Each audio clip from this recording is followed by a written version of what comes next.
The 26th of April 1986 at 1:23 a.m., the fourth RBAK reactor of Chernobyl nuclear power plant exploded.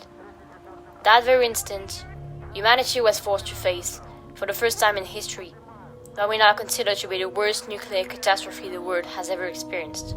We don't really know if this amount of radiation is dangerous anyway. Is it even useful to warn the public? No! But they did want to believe it was happening. It is absolutely necessary to evacuate and warn the cities in the perimeter around the plant. With each passing minute, more and more radioactive particles are being shot into the atmosphere like bullets, forever damaging the health and structure of all things living. And I think the citizen is foolish. The population could rise up against us and create even more chaos. The governmental institution of the USSR was more preoccupied by its image rather than the health of the population, so they cut the city off from the rest of the state. Will cut means of communication to prevent and contain the spread of misinformation. I will not sacrifice the USSR security to protect a few dogs and babies. Yes, other countries should not hear anything about this. The USSR international status as a leader is at stake. What kind of image would we give to the world?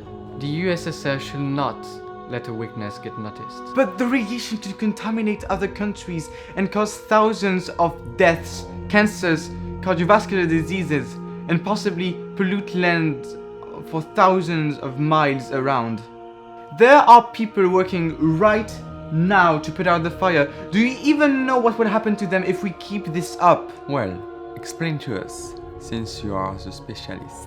Well, even with the low exposition, radiation puts you at a risk of an increased cancer rate. Were you to cross the small dose of 1 grade, much like the firemen, the liquidators, and all of those who are fighting for everyone's safety as we are speaking, you'd be a victim to what's called an acute radiation sickness.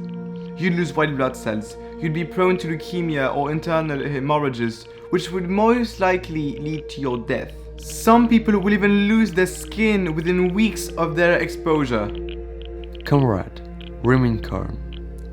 We don't even know if the core has been damaged or if it is just a leak due to the explosion. If that's the case, I am sure the consequence won't be sad bad, except a quite remarkable but unimportant radioactive rejection. The current Soviet leader at that time, Gorbachev, officially recognized the accident on May 14th, considering it as one of the causes of the collapse of the USSR. Yes, everything is fine.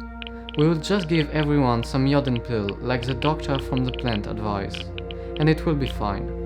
Due to the radiation effects, around 9,000 people passed away, but the unmodified and mentioned number of victims given by the Soviet Union is 31.